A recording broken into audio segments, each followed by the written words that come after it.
Hey guys, it's Zoe. So today I'm going to be doing my January wrap-up, but before I start, I have a little thing that I want to try at the beginning of my videos from now on. My mom was actually the one who came up with the idea. Props to her, she's a genius. It's going to go right to her head, but she's a genius. At the beginning of each video, I'm going to say a short phrase, usually like, hey, how are you? Actually, I might say the day of the week. Yeah, I'm gonna say just hi and the day of the week. Like today is Friday. That's English, obviously. It's not what I'm gonna say in the other ones. In a different language every time, and at the beginning of the following video, I am going to say what language it was. If anybody guesses the language, feel free to leave that in the comments down below, and if you speak that language, tell me how I did. A little bit of backstory for this, I love languages. I grew up hearing Greek and Macedonian my entire life. I don't speak Greek fluently, but I am learning to try and get better with my grammar and whatnot, but I can hold up a decent conversation. I taught myself German in the summer between grade 9 and 10. I've taken French, Spanish, and Italian. I am now actually double majoring in English and German, so at the end of this semester I will have a degree in the German language and culture. I've always just really liked languages and linguistics. It's my other hobby other than reading. It's really the only other thing I'm good at. I learn languages super quickly. I took all of the linguistics courses that my university offers. I wish they had more. This is just kind of a way for me to practice the languages I know and a way to at least communicate some basic greetings in other languages. If I could learn all of the languages in the entire world, I would be a happy person, but that's not really 100% realistic, so I am starting with the European languages because I already have a strong foundation in those. So without further ado, here is the first language. Kalimera, Simera, Ine, I Parashkevi. If you have any idea what that language is, leave that down in the comments. That one, I'm confident I've said pretty well because it is one of my main languages, which totally gives it away,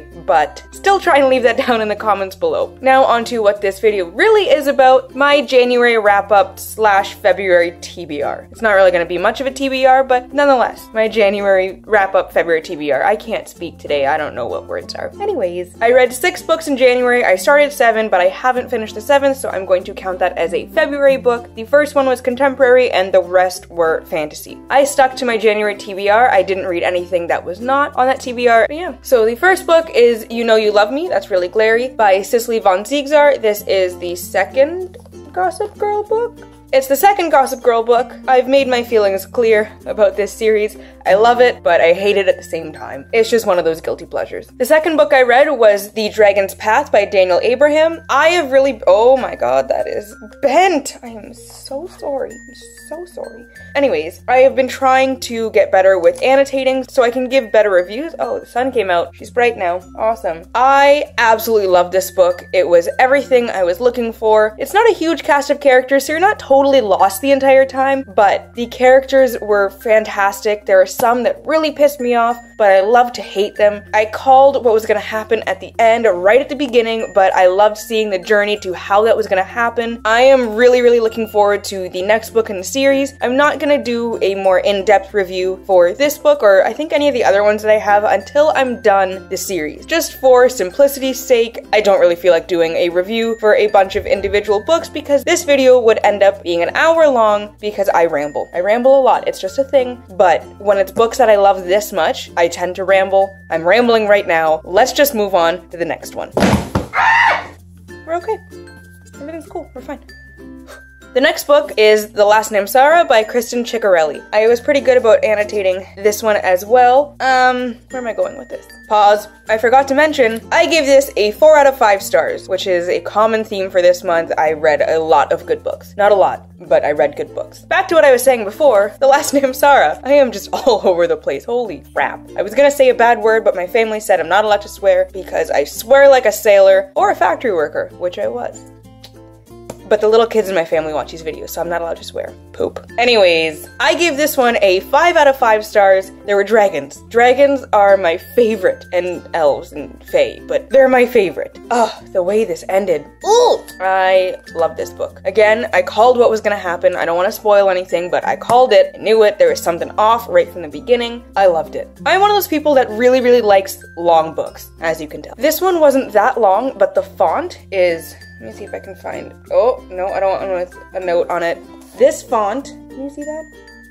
Is super super tiny, which means even though it was only 418 pages, it felt like a lot longer because the font was so tiny and I was just in love all the way through. I remember wanting to find the audiobook for this, but I didn't because I read faster than audiobooks speak it, narrate it. I don't want to know what the word is. My nose is itchy. Let's just get that out of the way. Oh, it's still itchy. What was I saying? Yeah, I read faster, so I needed to get this done all in one sitting. I almost got it done in one sitting, but it was really good. Big fan. I think I already said 5 out of 5 stars, but I'm gonna say it again. 5 out of 5 stars. There's not really anything that I would want to change from this. This next book surprised me with how much I laughed out loud and how thoroughly I enjoyed it. I had a feeling I would like it based on other people's reviews and the synopsis and whatnot, but I was shocked at how much I liked this. And this book is Nevernight by J. Kristoff. I did not annotate because I listened to this one mostly in an audiobook just because of time constraints. I listened to this one when I was driving, when I was cooking, when I was cleaning, when I was really doing anything I needed to get this done, and I just didn't have the time to sit down, so this baby was mostly audiobook, and I haven't figured out a good system to annotate while listening to an audiobook because I'm usually doing something else, so I don't want to stop and write things down. If anyone has a good idea for how they annotate, please leave that down in the comments. I need a system because it was just so good. I had so many thoughts, but I couldn't write them down. I just realized I haven't been saying what these books are about, but I have talked about them in other videos. I will leave those linked down below. It's my January TBR and my fantasy book haul for most of these. Once again, just because I don't want this video to go on too long, and I have an appointment in like half an hour that I need to get to, so yeah, I'll link those down below for you. This book is not really for the faint of heart and those that don't like violence. It's an extremely violent book in the sense that not only is it violent, it's very descriptive of the violence. It's not shy about telling the truth. I'm gonna ask the little kids not to listen to this part so I don't get yelled at by my family again. But the very first line in the book, where is it? People often shit themselves when they die. No other book really tells you that somebody's gonna shit themselves, except this one. It's just a fact of life. It just happens. The little kids can come back now. This does have quite strong language in it, but as I've said, I swear like a factory worker, sailor, trucker, whatever you want to use, I do it. I laughed out loud because this book kind of sounded like me when I'm talking in a normal conversation, and I don't need to censor myself. I did not see the twist at the end of this one. Did not. I was shocked. There was like a bit where I was wavering where it might happen, but then I was like, no, not possible, not gonna happen. And then it happened. And a lot of people die because assassins, you know, it's kind of just what they do. So obviously people are gonna die. Somebody died that I did not want to die, but I'm not gonna spoil it. Can you?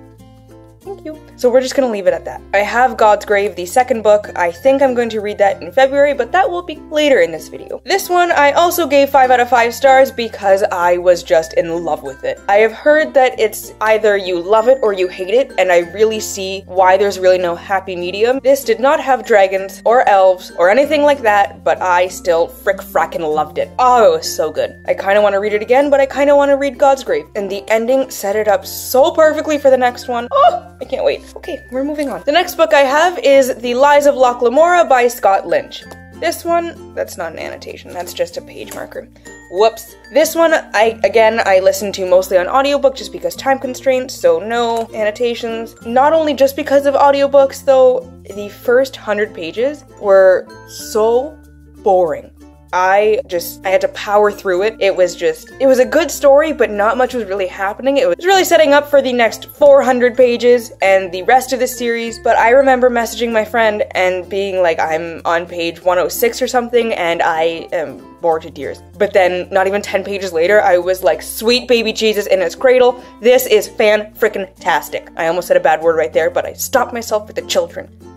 This one was just really... After the first 100 pages, super clever, but the first 100 pages really are necessary to set up the story for what's happening. Again, in this one, like Nevernight, a lot of people die. It's just a thing that happens. A lot of people died that I didn't want to die, that I wasn't expecting to die, but it happened. Loch Lamora, the main character, is just, the way he thinks is so cool. Like the way that he plots and plans, it really reminds me of like a mix of Selena from Throne of Glass and Kaz from Six of Crows, and who else am I thinking of? I don't don't know, I'm thinking of another person, but I can't think of that person right now. So we're just gonna leave it at those two, but it's just the way he weaves every little thing into his plan is just, and he has a couple different things going on at once. I don't know how he keeps track of it, because I barely could, but I really enjoyed the last 400 pages or so, which is why I only gave this a 4 out of 5 stars. I don't know where the next book is going. I think there's 4 books in this series, or maybe 5, not really sure, but I don't know where they're gonna go, because this one I think could be read as a standalone, but I've read that the next 3 or 4, however many there are, really can't be read as standalones. I don't think I'm going to read this by itself. I want to continue the series just because I'm very curious to see what happens. After the complete cluster bad word that happened at the end of the book, I was just in shock. It was one of those ones where I had to stop listening to the audiobook because I needed to just read it faster. But I didn't annotate because that takes time, and I didn't have the time because I was just so engrossed in the story that I couldn't pull myself away to write down what I was thinking. I might do that when I reread this because I have a rereading problem, and it's actually not really a problem. It saves a lot of money when I reread. But I'm probably gonna do that when I reread just because I am not going through that just deluge of emotions that I went through. It was an emotional roller coaster, mostly just going down. There was a lot. I remember reading with my mouth just wide open for the last 100 or so pages. It was very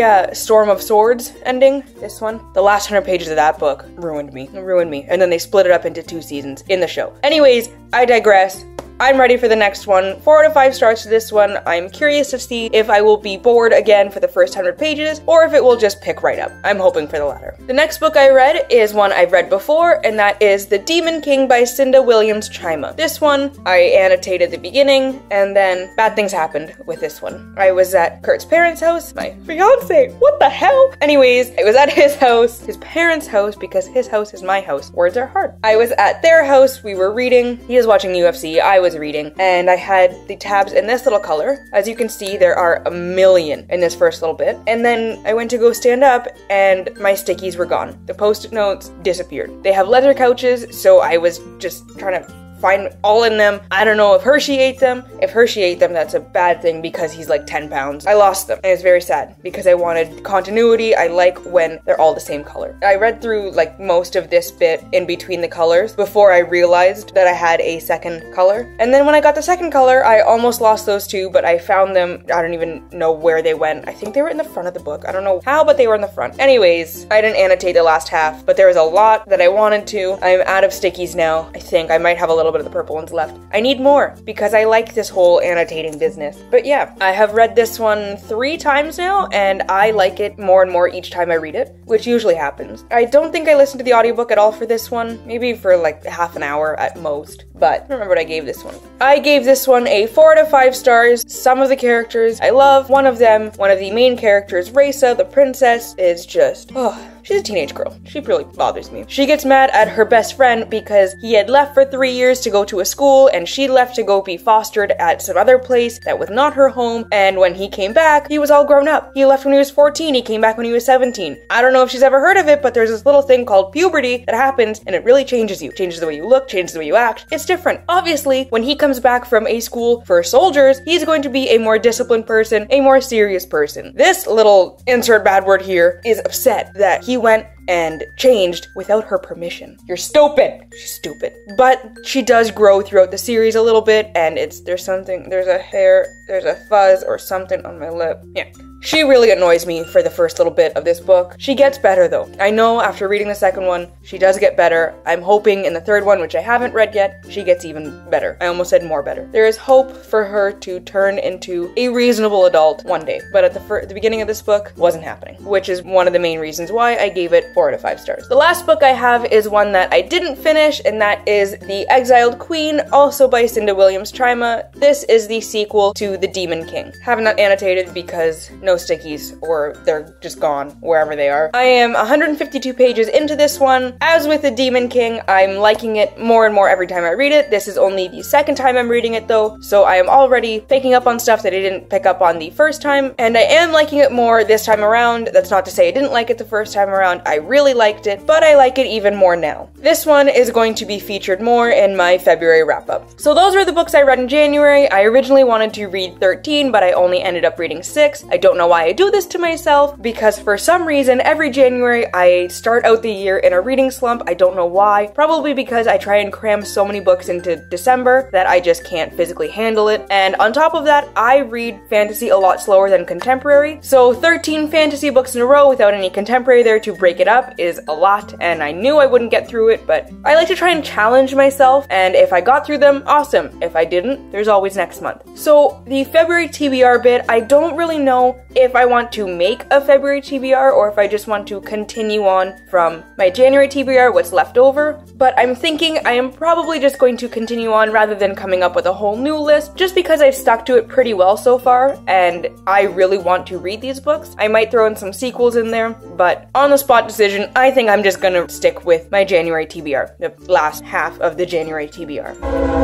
So the last books on my January TBR, I'm not going to talk about what they're about because I talked about that in the last video, so like I said before, I will link that down below. But the ones that I for sure want to finish in February, or at least try to finish, are The Grey Wolf's Throne by Cinda Williams-Chima, The Sword of Shannara by Terry Brooks, The Blood Print by, oh my god, I can't say your name, Asma Zehanat Khan. We'll get there one day. The Stupidest Word in the Whole World, the 5th Season by N.K. Jemisin, The Black Prism by Brent Weeks, and The Blinding Knife, also by Brent Weeks. So that was my January wrap-up and my February TBR. I didn't get as much reading done in January as I would have liked, but I'm not too fussed because it's only the first month of the year, and I have 11 more months to hit my reading stride, which is usually a lot better than this, but oh well. Fingers crossed that I can get my February TBR done. If I'm finding I'm falling behind, I might toss in a couple contemporaries just for a change of pace a little bit, but who knows, we'll see how she goes. I think that's all I really had to say about those for today, so like I said at the beginning of the video, at the beginning of the next video, I will say what language I spoke in this one, and I will say another one, and I will say how many people got the language right, as well as what people thought of my pronunciation, and we'll see how it goes. Thanks again to my mother for giving me this brilliant idea, a way to incorporate books and languages, because those are really the only two things I'm good at. Being honest with yourself is key.